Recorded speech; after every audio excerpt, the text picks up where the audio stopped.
이 영상은 최준철, 김민국님의 한국형 가치투자의 일부 내용입니다.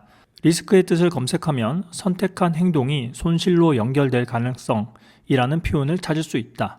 여기서 첫 번째 단어는 손실이다.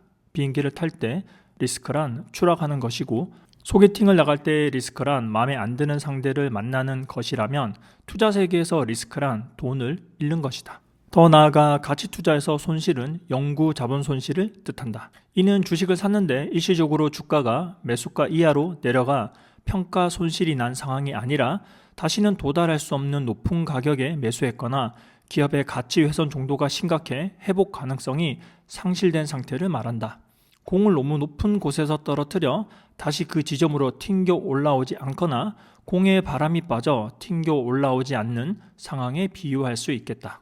두 번째로 주목해야 할 단어는 가능성이다. 리스크는 위기와 달리 확정된 상황이 아니다. 미래의 발생 가능성을 의미하므로 투자자가 어떤 행동을 취하느냐, 어떤 방비책을 마련하느냐에 따라 손실 발생 확률을 낮출 수도 있다는 의미다. 가치 투자자들이 종목 선택과 포트폴리오 구성에서 확률론적 사고를 발휘할 수 있는 배경이다. 리스크의 가능성을 낮추기 위해 그레이엄이 제시한 방법은 두 가지다. 하나는 가치 투자의 정의에서 첫 번째로 거명되었던 철저한 분석이다. 예컨대 소개팅에 나가기 전에 주선자에게 만나게 될 상대에 대해 물어보거나 SNS 계정 방문을 통해 사전 조사를 해본다면 원치 않는 사람을 만나게 될 확률을 줄일 수 있는 상황과 같다. 다른 하나는 할인해서 사는 방법이다. 내재 가치가 10만 원으로 추정되는 가방을 8만 원에 샀다고 해보자. 집에 갖고 와서 보니 흠집이 나 있는데 계산을 해보니 2만 원 정도의 마이너스 요인이다. 10만 원에 샀다면 2만 원 바가지를 쓴 셈이지만 8만 원에 샀으니 이론상 손실은 없다. 할인받은 2만 원이 판단 오류에 대한 완충 역할을 해준 것이다. 그레이엄은 이렇듯 실수 가능성에 대한 버퍼, 즉 안전 마진을 확보함으로써 투자 시에 리스크를 낮출 수 있다고 봤다. 많은 사람이 가치 투자를 싸게 사서 제값에 파는 방법이라고 얘기하는 이유가 여기서 비롯되었다. 만약 그레이엄이 버핏을 제자로 길러내지 않았다면 리스크의 가능성을 낮게 만들기 위한 방법은 여기서 그쳤을지 모른다. 하지만 버핏이 파트너인 찰리 먼거와 필립 피셔의 영향을 받아 하이 퀄리티 기업에 눈을 뜨면서 한 가지 방법이 추가됐다.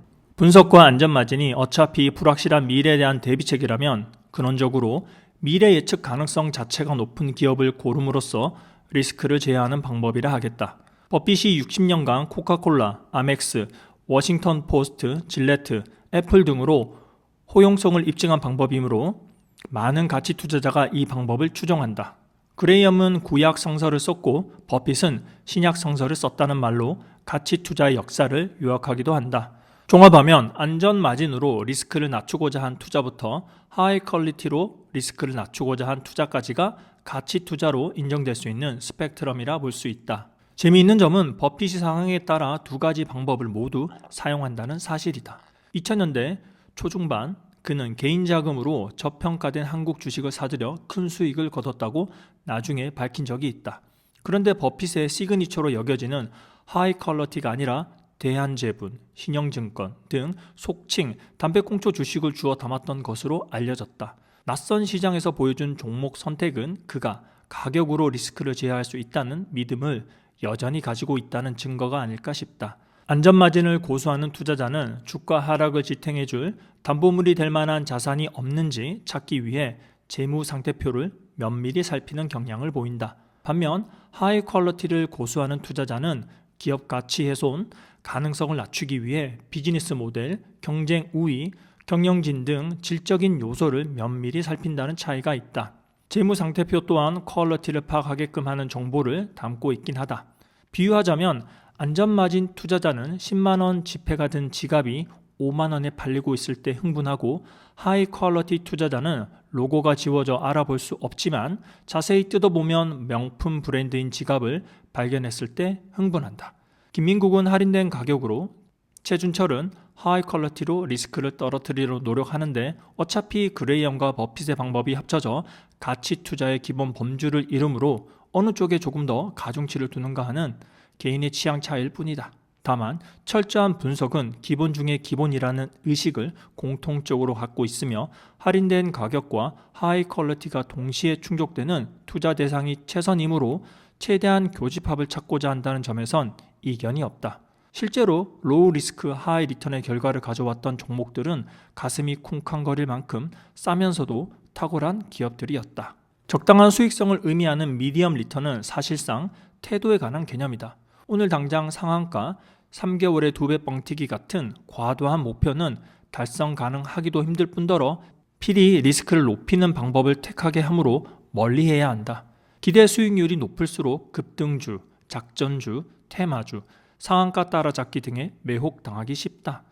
통상 주식 투자에서 목표 수익률은 현재 금리의 몇 배수 정도일 때 현실적이라 평가받는다. VIP 자산 운용의 장기 목표 수익률은 8에서 12% 수준이다.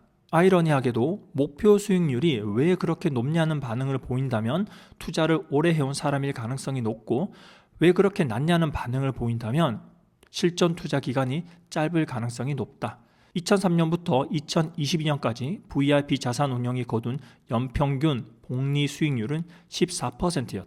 미디엄 리턴은 하이 리턴과 대비되어 그걸로 어느 세월에 부자가 되느냐는 반론이 있을 수 있겠다. 이에 대한 대답은 미디엄 리턴이 긴 시간을 만나 복리의 마법이 발휘되면 결국 하이 리턴으로 변모한다는 것이다. 7% 자체는 미디엄 리턴이지만 10년 동안 계속 같은 수익률을 7% 자체는 미디엄 리턴이지만 10년 동안 계속 같은 수익률을 올리면 원금의 2배가 된다. 하이 리턴이라 볼 수 없다고? 그렇다면 기간을 늘려보자. 20년이면 원금의 약 4배가 된다. 이번엔 리턴 수치를 조금 올려보자. 수익률 12%를 복리로 10년간 올리면 원금의 3배가 되며 20년이면 10배 남짓까지 불어난다. 하지만 주의할 점이 있다. 장기 투자는 눈덩이를 굴리는 것과 같아서 중간에 마이너스 수익률이 크게 끼면 눈덩이가 깨지면 하이 리턴으로 이어질 수 없다. 곱하기 0이라도 나오면 게임은 종료된다. 낮은 리스크 상태를 내내 유지해야 가능한 일이란 면에서 로우 리스크와 미디엄 리턴은 늘 붙어 다녀야 한다는 결론을 내릴 수 있다. 저평가주와 장기 우량주의 분류에 따라 리턴을 거두는 방식이 달라져야 하는 점도 유념해야 할 부분이다. 단순 저평가주는 가격이 가치보다 내려갔을 때 제자리로 돌아오는 경향성을 가지지만 퀄리티가 높지 않으므로 계속 우상향하지는 못한다. 따라서 A 종목을 싼 값에 사서 제값에 팔아 수익을 확정한 뒤 또 다른 저평가주 B 종목을 찾아 같은 행동을 반복하는 편이 합리적이다. 반면 장기 우량주는 장기 우상향함으로 이익 실현의 욕구를 누르고 지속 보유해야 리턴을 극대화할 수 있다. 가치 투자자는 단기적인 욕심은 버리되 장기적인 결과에 욕심을 부리는 사람들이다. 하지만 성향에 따라 장기 투자를 바라보는 시각에 차이가 난다.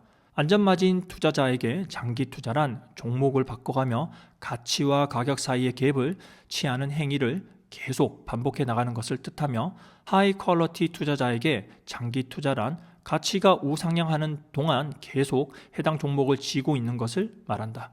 가치 투자자로 알려진 사람이 어떻게 단기 투자를 할 수가 있느냐는 비난이 제기되는 경우가 있는데, 이는 하나의 종목 사례로 국한해 안전마진 투자자가 수익 내는 방식을 오해한 결과다. 안전마진 해소가 투자 아이디어일 뿐 기간 자체가 목적은 아니기 때문이다.